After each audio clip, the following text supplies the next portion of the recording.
Hey guys, we've got a bit of a special unboxing today. As you can tell by the monochrome box art on this Gundam, we've got the Gundam Astray red frame clear color version. This is the old non-grade 1/100 scale kit, so it's not going to be all that super detailed, but it is going to be the clear color version, so it should be pretty cool. This was given to me by my friend Alex, so if you guys watched in the most recent Q&A video, he joined me in that video, and he gave me this kit, so thank you, big thank you to him. He's always helping me out and giving me cool stuff to build and work with, so thank you, Alex. This kit came out in 2009. Here we can see it with the picture of the pilot. I don't know the pilot's name offhand, I forget, but I'm sure some of you do. This is from a Seed MSV, of course, so we've got a nice big picture of the Astray red frame there. On the side, in typical kind of Expo or P Bandai, I forget if this was an Expo exclusive or a P Bandai exclusive. I think this was just like an Expo exclusive, but as per usual, we've just got just this kind of basic name here on the side, and then on the top and bottom, just the box front cover art, and again on the side, just the name there. The retail price for this was 2,000 yen. So not too expensive, but remember it is just a pretty basic kit. I mean, it's 1/100 scale, but it's basically like a high grade. We'll just have to see. Let's go ahead and take a look inside the box and see what we've got here. Our first runner, there we can see we've got some stickers in there along with our first runner of all the parts in clear color. So it's not perfectly clear, it's clear color. So everything is clear and colored. I don't know how else I can really say that. Then there's our blade piece for the sword, and it's chrome, so that part is the only part that's not clear. It's just chromed on there, and then some other clear white. Then we've got our clear white polycaps there, that's pretty cool, and then some clear red for the red frame. And then here's the other cool thing that I like about this kit. We've got our pilot figure there in 1/20th scale. That's going to be pretty cool, pretty fun to paint, and a bunch more clear white parts. And then finally some clear black parts there for the feet, shield, rifle, and then some more clear red. And then we've got our instruction booklet. So the instructions is going to not be anything special about these, it's just going to be the same instruction booklet that you get with the normal kit, because everything in the box is the same, just everything's now in clear instead of the normal plastic colors. So here we can see what it would look like all painted, but obviously we're not going to be painting on this kit. I don't think, on some kits sometimes I'll do a little bit of painting just on some details, but I think on this kit there's not going to be anything that I'm going to want to paint on here. We'll have to see to be sure. But then we can see Lo Ghoul is the name of the pilot. I'm not sure if I'm pronouncing that correctly, but there we go. I couldn't remember that. And here is our color guide. Again, not really going to be too useful in this case, but there we can see if you guys are interested in that. Again, as I've said on many occasions, I prefer the red frame with just the beam rifle and shield. I don't really care too much for the sword, but I know that is definitely the big selling point of this kit for a lot of people. Painting guide for the figure, that I will use. He's got his cool little briefcase. He's going on a business trip apparently. And here we got some really nice line art. If you got a nice scanner, it'd be really cool to just scan that, then you can work on your own custom color schemes and whatever else you want to do with that. And just some information about the mobile suit, some really cool line art sketches there for the head, a couple of action poses, the sword, then line art for the pilot as well, so that's pretty cool. Here we've got our parts list. Looks like on all of this we've just got one X here on the polycaps. Looks like there's going to be one polycap we're not going to be using, but everything else we are going to use for this kit. Let's go ahead and get into the construction. We're starting off with the body first, putting that together. Like I said, it should be pretty basic, similar to a high grade. The articulation might not be as nice as some more recent high grades, but it's going to be pretty similar in terms of its construction, details, and articulation. This is from 2009, so it's a little bit old. Here on the center page, we've got a nice big center fold out here, full page, left and right. A bunch of pictures of the kit. There's a picture of the just the art for the mobile suit. There, front and back, and then front and back with everything on it, and then front and back with just the sword. So pretty cool there. Some more, just a bunch of shots of the kit. Really nice here. It's similar to like what we get on the middle page of a master grade manual.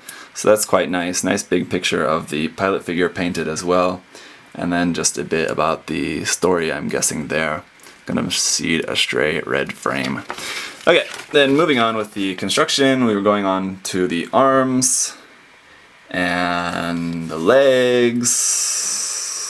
Or, no, sorry, that's the mid waist, then the legs. Legs, and then finally the weapons, starting with the shield, then the beam rifle, then the sword, and how to switch out the hands like that. So it does have a pretty cool special hand just for like taking the sword out. It's pretty interesting. Let's go ahead and take a closer look at the runners. First thing we've got is our foil stickers, going to be a few there. The eyes are 2 separate stickers instead of just one. Then we've got a couple of camera stickers there, a couple of red stickers as well. Again, not sure which of any of these we're going to actually be using. Since it is a clear kit, we might be doing something different for this. And yeah, I don't know, we'll have to see. And here we have 2 stickers, just this kind of logo sticker there. And again, I would say I usually would not use these on a kit, and I would give these away just because I don't really like using stickers at all. But I don't know, because it is a special like clear version, might actually use these on the kit. I'm not sure, but I'm thinking probably gonna try it, so I won't be giving these away because I want to try and just see if they look okay. I'll just leave them on the kit because it is a kind of special version. But anyway, we'll have to see. Our polycap runner is PC116. These are molded all in clear white, so pretty cool and pretty large. There's going to be quite a lot of these, but again, we're going to be using all of them except one. So our A runner is going to be multicolored, as it looks like we've got 4 different colors on here. We've got our 2 different clear pink for the beam saber effect parts. I imagine that's not changed at all from the original runners. That's I'm sure the color that the regular versions are molded in. Then we've got 1 just plain clear part there for inside the head, the eyes, and the forehead camera, and then a few just like dark kind of smoke clear colors there, and then a bunch more just red clear colors there for some of the armor and all of that. Runner B is molded in clear white, and I've said before on many occasions that I'm really not a fan of this particular color for clear, but I think it'll look good on this kit. We'll just have to see when the kit is all put together. But there's our B runner. Runner C1 is going to be our blade piece. Once again, this is chrome and has some pretty nice just kind of that wavy line detail on there. Nice piece. Going to have a couple of nubs on there, of course, but not really too much of any way to avoid that, sadly. And then runner C2 is just going to be the remainder of our clear white parts. So we got obviously our parts for the head, the shield, the sword sheath there, or scabbard I believe it's called, but I'm sure there is a even more technical name, but again, not really sure about that. Sorry! An interesting runner here for runner D1. It's just some more clear red parts, but here we can see this part is marked D1 for the main runner, and then we have this part here which is marked D2 for just this one extra little part that's connected here. I think we could probably just snap that off, but it's not snapping, so I'm just going to leave it on there for now. It's just the piece for inside the head there. Then runner E is our clear black, so this is definitely darker than that kind of clear smoke color that we saw on the first runner. This is almost black. I mean, it is still clear, but it's pretty dark, so these parts are definitely going to stand out, I think. These are mostly just making up a couple of parts on the body, the chest, backpack, the feet, and then our shield and beam rifle on there. Then runner F1 is going to be more red parts. These are going to be making up more of the red frame of this red frame kit. And then we also have an F2, which looks like as they were probably connected like so. F2 is just going to have a bunch more of those parts here in clear red. And finally, here's a closer look at runner G1. It is our pilot figure there, and then here's his briefcase. We can see this is in 1/20 scale. Lo Gyul. So yeah, I guess that is how you pronounce his name. There is looking like on the pilot looks pretty okay. Maybe as close as we can here. Pilot looks pretty okay. On the back of the briefcase, there is going to be some kind of round mold marks left there. I'm not sure how well you can see that on camera. There you go. Maybe you can see that now. So there's going to be that, but Otherwise, not too much in terms of like mold markings. There's a couple there on the back of the figure, but mostly looking pretty good. Should be really fun to paint that up. So that is going to do it for unboxing this clear color version of the 1:100 scale non-grade Gundam Astray red frame. Looks really cool. I'm definitely thankful to Alex for hooking me up with this kit. Thank you to him. You guys are going to be seeing a little bit more of this kit aside from just my review, but we'll talk more about that in the near future. So anyway, thank you guys for watching, and I'll see you next time.